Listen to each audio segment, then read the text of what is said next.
I don't want to lose you. இந்த மாதிரி என்கிட்ட ஏகப்பட்ட மெசேஜ் இருக்குது. லவ் யூ பொண்டாட்டி, நீ இல்லாமல் நான் இல்லை, உன் மடியில் தான் நான் சாவேன். அந்த மாதிரி என்கிட்ட நிறைய மெசேஜஸ் இருக்குது.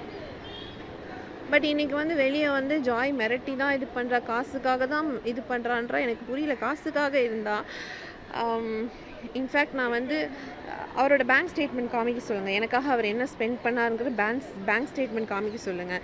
எனக்கு அவர் வீடு வாங்கி கொடுத்துருக்காரா, இல்லை வந்து பங்களா வாங்கி கொடுத்துருக்காரா.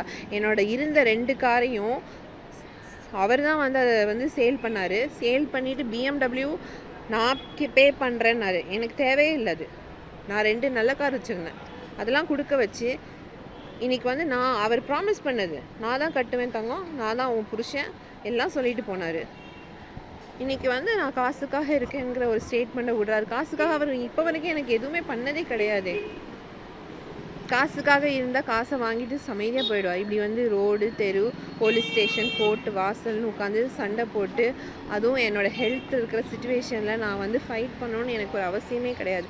ஒரு அப்பாவா என்ன பண்ணார்? அந்த குழந்தை NICUவில் இருக்குது. என்னால் ஒரு நாளைக்கு அதை 10 மினிட்ஸ் தான் பார்க்கவே முடியுது. ஆனால் ஒரு அப்பா இன்றைக்கி அந்த குழந்தையை கொச்சப்படுத்தி ஒரு ஸ்டேட்மெண்ட், நீ எல்லாம் இப்போ ஒரு அப்பாவா? அந்த குழந்தையோட சாபம் உன்னையும் உன் குடும்பத்தையும் சும்மா விடுமா? விடவே விடாது.